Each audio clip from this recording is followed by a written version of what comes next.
Eh bien salut tout le monde, c'est Brian. Alors aujourd'hui je vais vous parler d'un clavier, le clavier de chez Microsoft, le Wedge Mobile.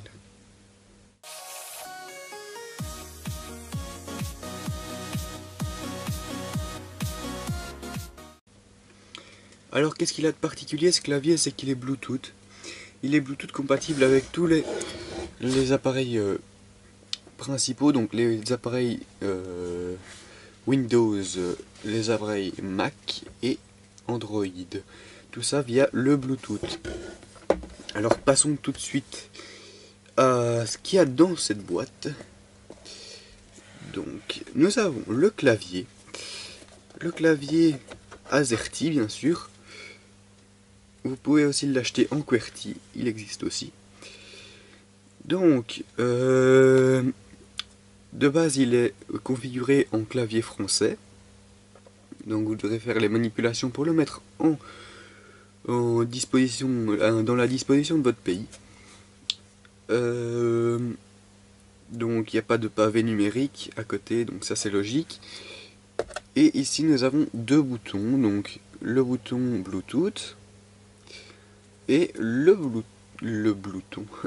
Le bouton, attendez, ici c'est le bouton batterie.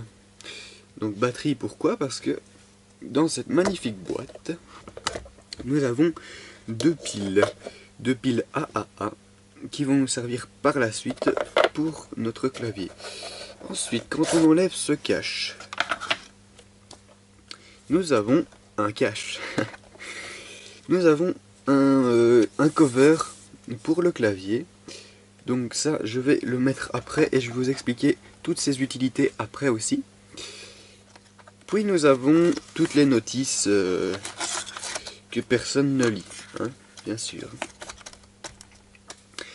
Passons maintenant au cover. Donc ses utilités, c'est bien sûr de couvrir le clavier. Donc vous le clipsez. Enfin clipsez, c'est du caoutchouc. Hein. Et je l'ai mis à l'envers. Donc me voilà de retour avec le cover à l'endroit. Et donc ça c'est sa première utilité. Puis sa deuxième utilité, c'est par exemple comme vous avez ici la possibilité de le plier. Vous allez pouvoir mettre donc le clavier, on le met de côté. Vous le posez comme ceci sur une table et vous pouvez mettre par exemple votre tablette, votre smartphone ou que sais-je, votre appareil compatible avec ce clavier bien sûr. Donc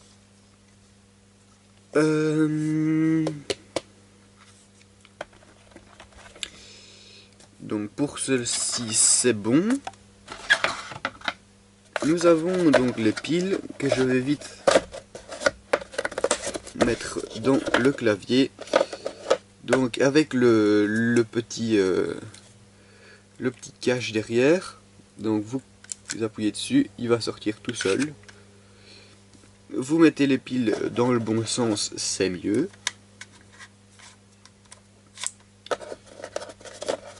Et puis après cela, voilà, vous le mettez dedans et normalement déjà ici il y a un petit voyant vert qui est juste là. Si vous ne le voyez pas, ben, je ne saurais rien vous dire d'autre. Donc il clignote pour dire que il y a des piles dedans. Et maintenant quand vous appuyez par exemple sur, enfin pas par exemple, c'est d'office là, mais FN, il va s'allumer. Pour l'appairer avec votre appareil compatible, vous allez simplement retourner le clavier et justement là où je vous ai dit qu'il y avait un petit cache avec le bouton Bluetooth, vous allez rester appuyé dessus. Donc je vais le faire ici, c'est pas allumé, hein. Mais vous allez rester appuyé dessus et le voyant va devenir rouge. Voilà, rouge, vert, là vous pouvez lâcher votre petit cache. et enfin le bouton, et rouge vert, ça veut dire que vous pouvez désormais le repérer en Bluetooth et le jumeler avec votre appareil. Ensuite, quand vous avez fait ça, vous pouvez maintenant profiter des joies de ce clavier, c'est-à-dire les raccourcis clavier que vous avez, comme par exemple CTRL-C, CTRL-V, donc copier-coller, CTRL-X pour couper, CTRL-A pour tout sélectionner, et donc ça c'est les raccourcis principaux, mais sinon voilà, c'est tout ce qu'il y a de bien avec ce smartphone, ce clavier pardon. Vous avez aussi la possibilité ici, on a des boutons pour le volume, donc sur votre smartphone vous pouvez gérer le volume avec ces deux boutons, enfin ces trois boutons là en fait. Donc le son plus, le son moins et le muet. Print screen, je ne pense pas que ça marche, en tout cas pas sur Android, je pense. Le bouton delete, supprimer, enter, bouton Windows. Donc c'est tout, c'est tout ce qu'il y a sur ce clavier. Et donc maintenant j'ai plus qu'à vous dire au revoir. Et je vous invite aussi à aller voir ma vidéo sur la Smart Use One Watch. Vous avez qu'à cliquer dessus, pardon, et vous aurez accès directement à cette vidéo. Et bien je vous dis à plus pour une prochaine vidéo high-tech. Allez, ciao.